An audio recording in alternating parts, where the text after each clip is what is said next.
says that no person shall be deprived of his life and liberty except procedure established by law. That's what 21 says.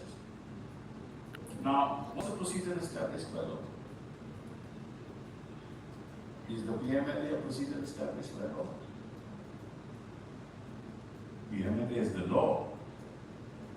And if you remember in Maneka Gandhi, what Justice Bhagwati said, the procedure must be reasonable and the substantive law must be reasonable.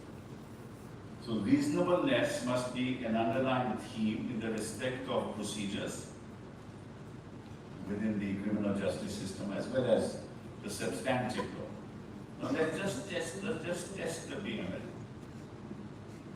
Now you have a section 45 in the PMLA which says that anybody being prosecuted under the PMLA, when his application for bail is moved before the court, magistrate's court, or whichever court, then notice has to be given to the public prosecutor. And unless the court comes to the conclusion that the person is not guilty of the offense, he can't be granted bail. No. Just look at the scenario. I am an accused, I get arrested. When I get arrested, it is pursuant to what is called an ECIR, which is registered by the enforcement authority. It's called an ECIR. ECIR, unlike an FIR, is not in the public domain, so I don't know why I was arrested. Right? So I get arrested, I get produced before the magistrate. Now, I don't know what the allegation against me is. I go to the magistrate. A remand application is filed by the public prosecutor, which he hands over to the judge. I have no access to the remand application. So I don't know the case against me. And the section 45 says that unless I am able to show that I am not guilty of the offense, I can't be granted bail. So where is the procedure to show that I am not guilty of the offense? I don't know the accusation. I don't have the remand. I mean, I have the remand at that point in time. I can't have a discussion with the lawyer. I'm not given the grounds of arrest. Nothing. Now, Article 21 says that the procedure established by law should be reasonable. Is this a reasonable procedure? Obviously not. Now, the Supreme Court has upheld it. Now, if the Supreme Court has upheld this procedure, is that a precedent? Yes. Precedent in what context? In the context of the letter of the law. So the letter of the law can't be a precedent. The letter of the law tells you that you shall not get bail unless you satisfy that you are not guilty of the offense. And incidentally, it's very interesting that in the PMLA, section 19 of the Act says the authorities can arrest you after the authorities have material in their possession that you are guilty of the offense. See the chasm between the two. The authority that arrests me must have material in its possession that I am guilty of the offense, and then only they will arrest me.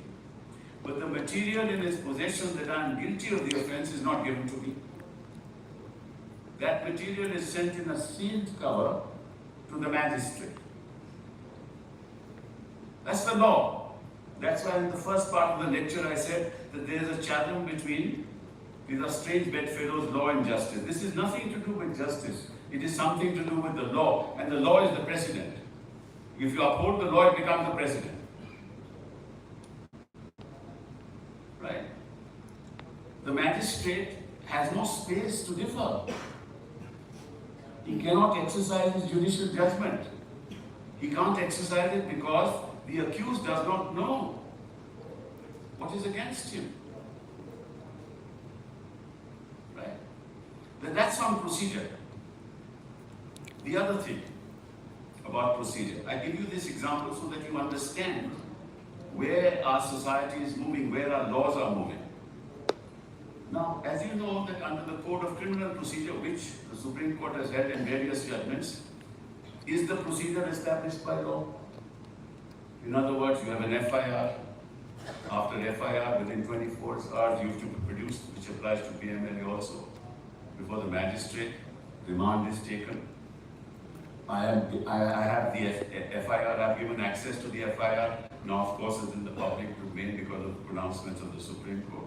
So I get a copy of the FIR.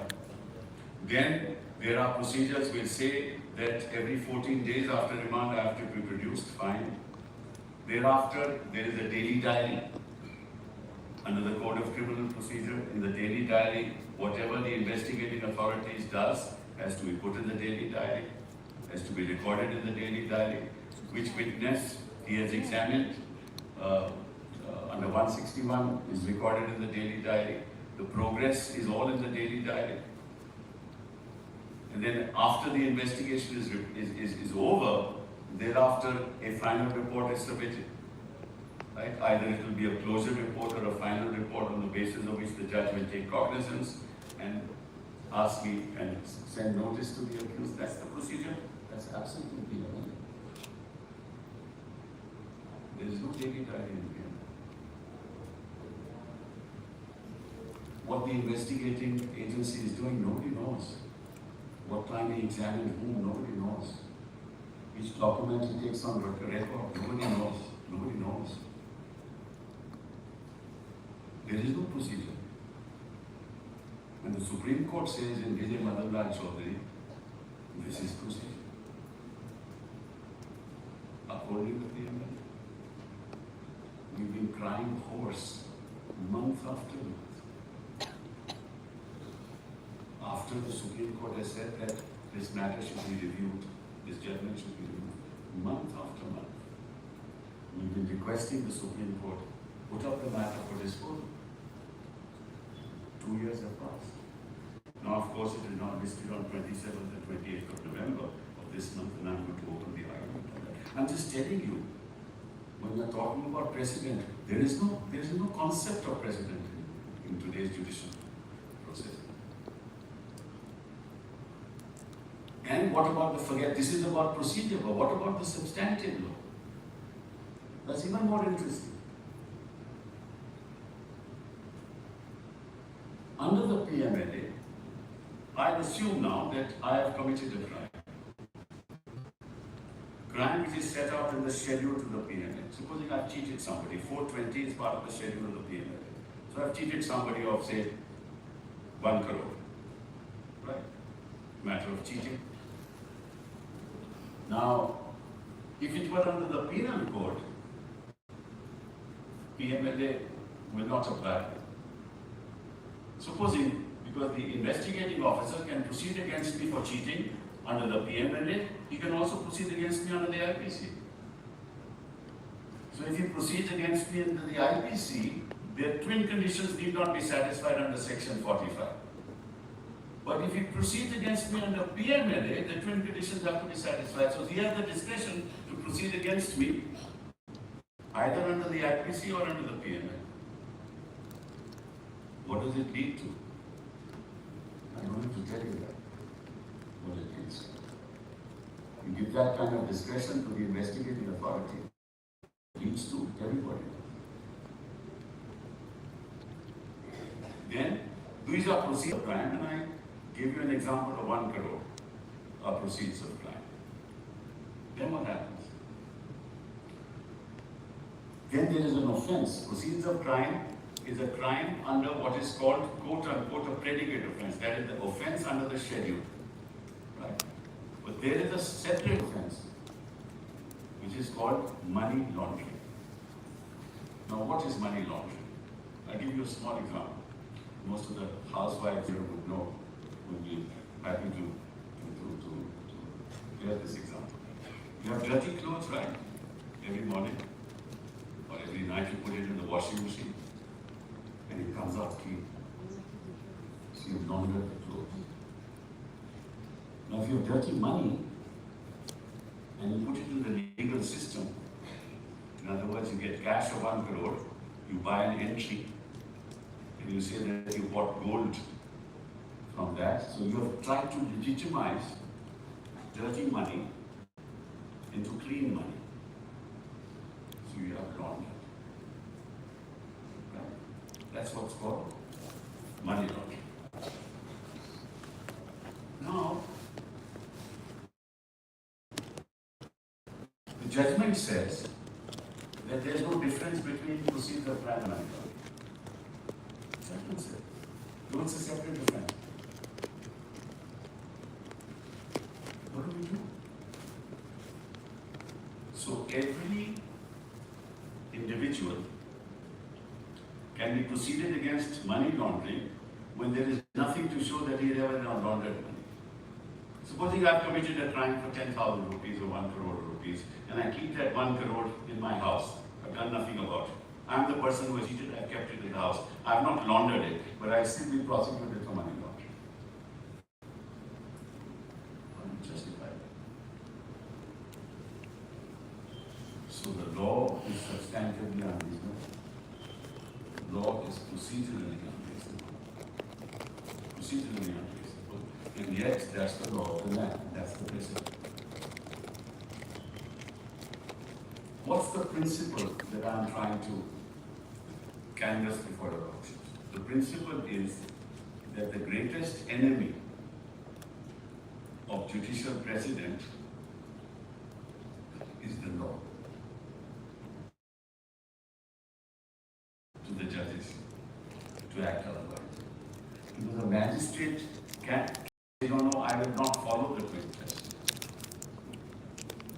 He has to follow it. That's the law. And it's upheld by Supreme Court. So he has to reject it. How can he grant you?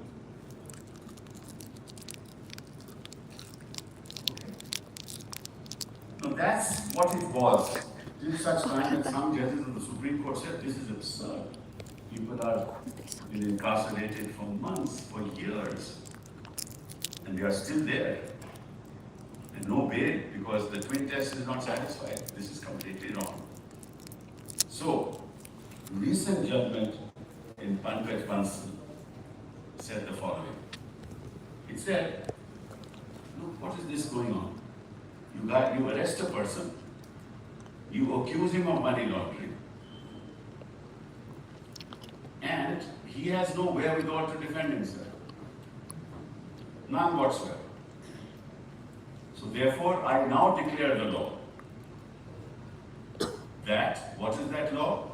That when a person gets arrested, he must be informed in writing of the grounds of arrest. Not in the law. It's not in the amendment. Not only must he be informed of the grounds of arrest, so that when he goes to the court, he is able to tell the judge that these grounds of arrest, I have nothing to do with them, I have not participated in any of these activities, and there is no evidence to show that at least I can argue my bail.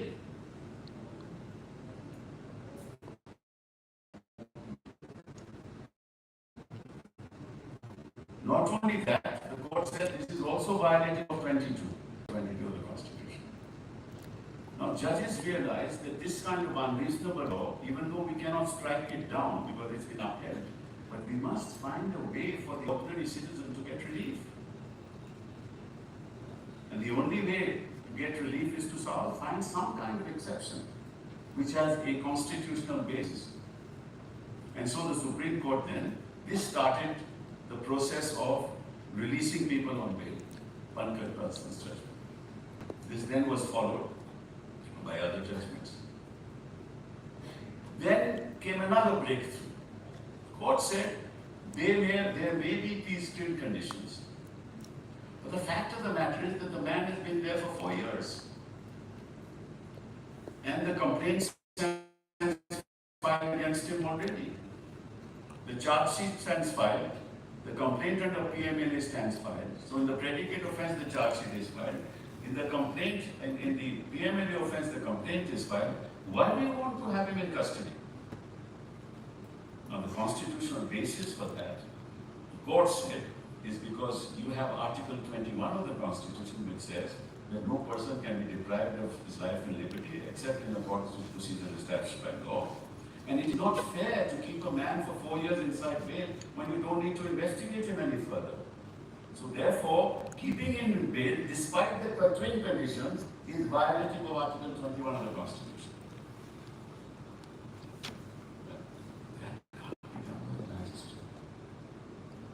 Magistrate has no right to start interpreting the Constitution and say this is constitutionally valid or invalid. He has no such power. Only the High Court has such power, but as I told you in the earlier part of the talk, High Courts are reluctant to exercise that power for reasons that we all know. So it comes to the Supreme Court, but it takes years for the Supreme Court to find ways to navigate through this fabric of injustice, which is part of our legal structure today. And this is how we destroy freedoms in our country. You want to prosecute a man, you prosecute him, convict him. And these are all laws that we have borrowed from English statutes. For example, CRPC. Now, I've never understood, as you know, that once an FIR is filed, if it's a cognizable offense, you all know this, lawyers know this, others who are in the police establishment know this. The moment there's a cognizable offense, you have to arrest the man as soon as the cognizable offense is committed. That's the law of the country, right? But you can arrest him on suspicion. Most of the arrests in this country are taken on suspicion. And this is again, it's something very, very strange, and I've been fighting against this.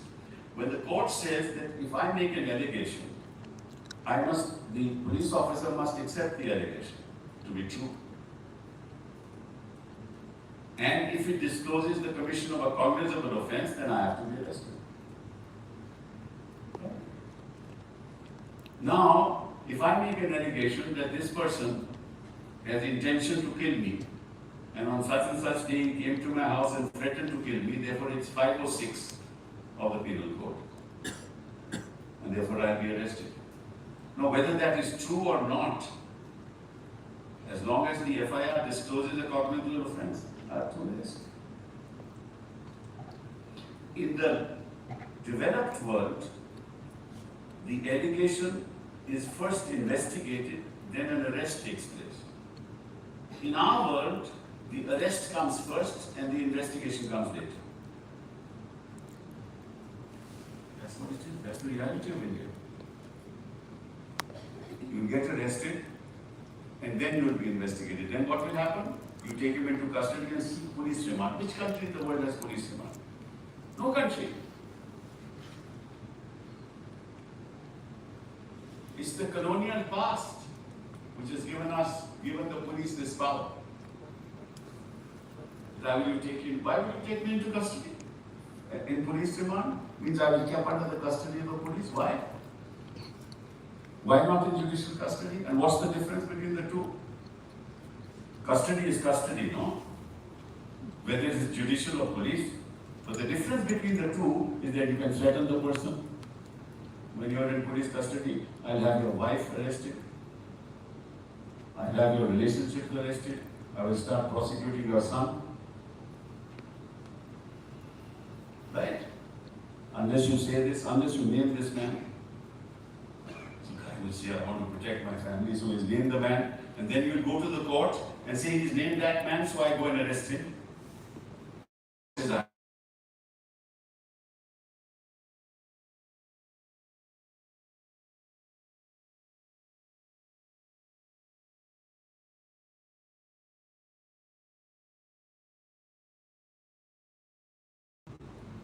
And I've just given you an example of the PMLA just to show to you the enormous injustice. Documents can be put in the file at any stage.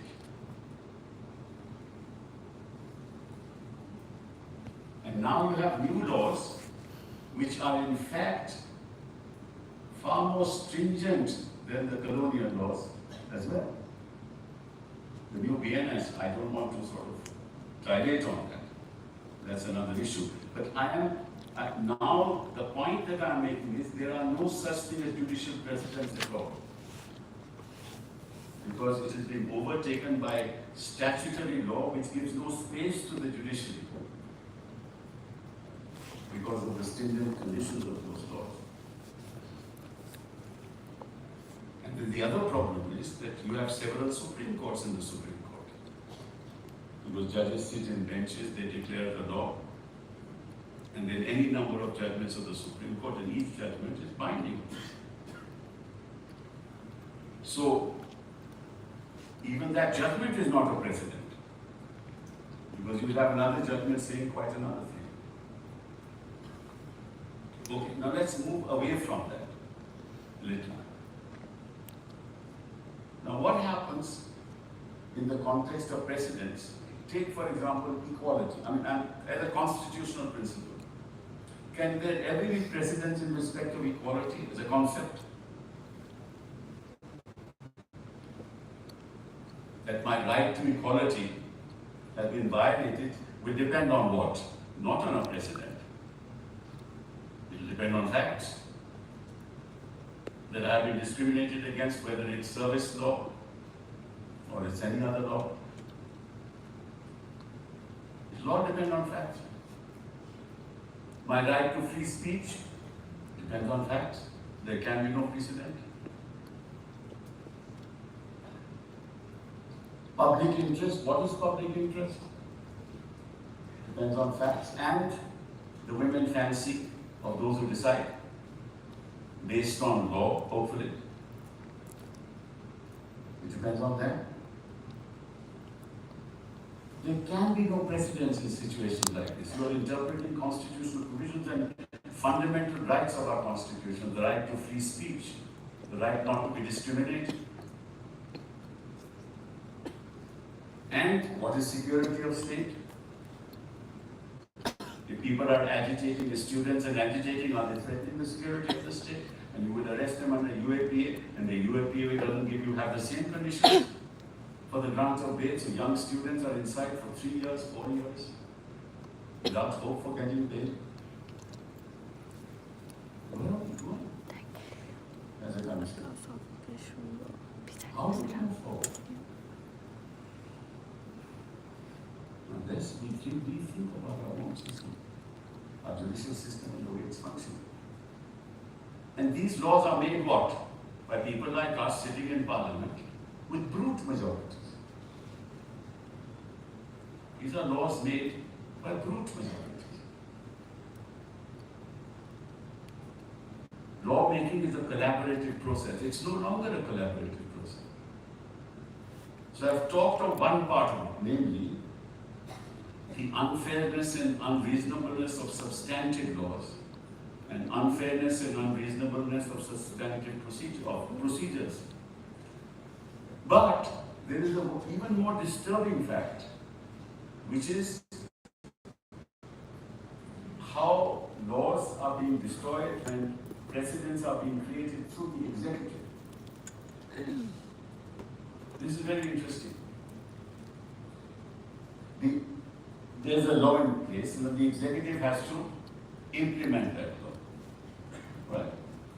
Now, the implementation of that law is as important as the substantive provisions of the law. Its implementation is as important. Now, what you have special judges being appointed for these courts under PML. Right? You have special judges all over the country. Rao's Avenue in Delhi has a lot of these special judges. Now, who appoints these special judges? The High Court in consultation with the government. It all depends on who is at the helm of affairs in the High Court. So special judges are appointed. And the investigating agency then comes before that special judge. The investigating agency is entirely under the control of the government. PMLA is entirely under the control of the government. UAPA is entirely under the control of the government.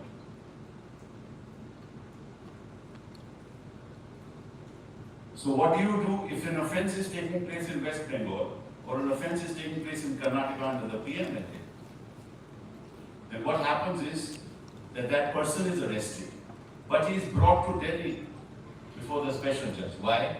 Because some little part of the transaction has happened in Delhi. In other words, in the PMLA matter, a small part of the money was deposited in a bank account in Delhi. So it gives jurisdiction to the investigating agency, namely the enforcement directorate, to bring the accused to Delhi to have the trial in Delhi before the special judge in Delhi, even though everything has happened in West Bengal and happened in Karnataka. So the executive plays an equally, a much worse role. And what's the space for the judiciary? None.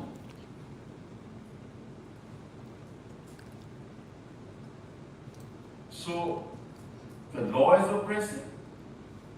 The agencies of the state are oppressive. And there is no space for the judge to protect the citizen because the law is such. And what's the hope? A high courts and the Supreme Court. Those are the only constitutional courts which can declare these laws to be unconstitutional. But how many laws in the last 10 years have been declared to be unconstitutional? I dare say none. Very, very, very few. Not certainly in the context of liberty. So therefore you have the law which is oppressive, and you have then the executive acts, the agencies which are oppressive, and then you have judgments that are oppressive. Like the Vijay Mandala case. Tell you a little story of that. A lot of the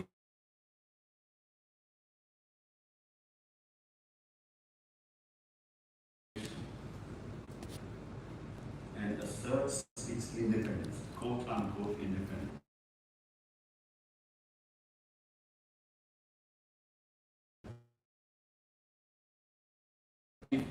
Passed within the finance bill, and once it is passed in the finance bill, it cannot be voted upon in the Rajya Sabha.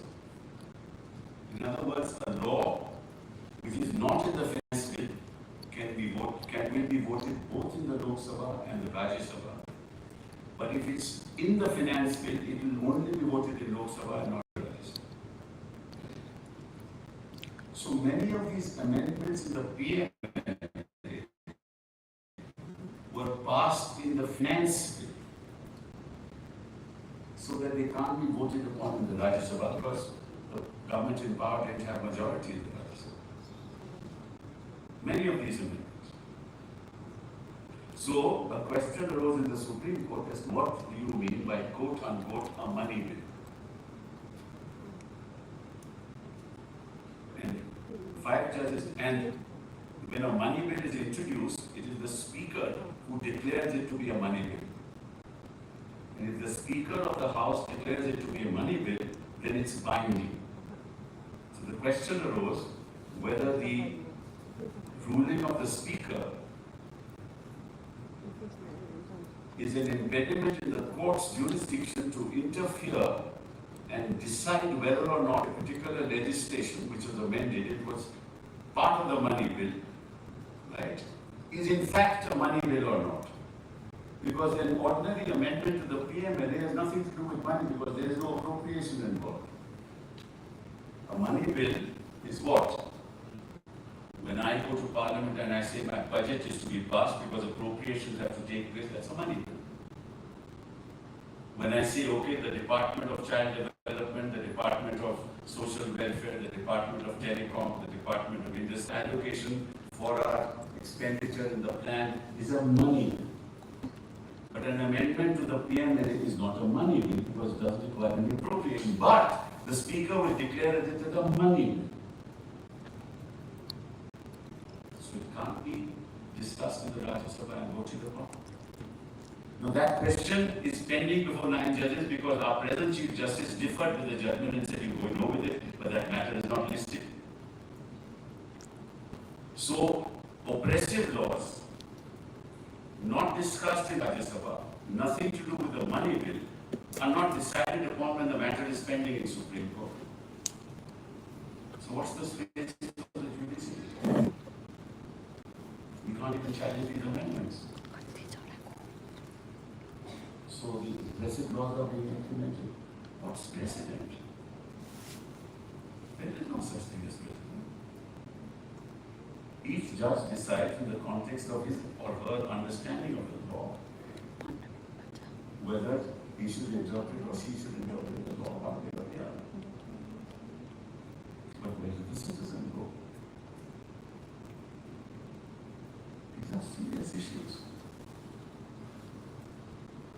So I say to you that the only precedent is the precedent of the individual bench which decided a particular case in the way that it decides. Is the only precedent. That's it. And who suffers? Ordinary people. So it's time for the judiciary to realize that it's time for them to stand up and to ensure that what our forefathers gave us need to be zealously protected. These are rights that we give to the citizens of our country.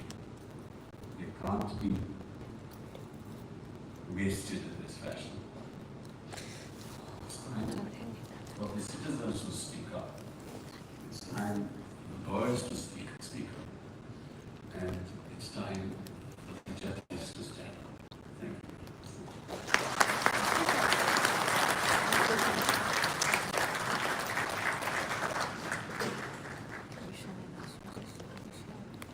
Kosli,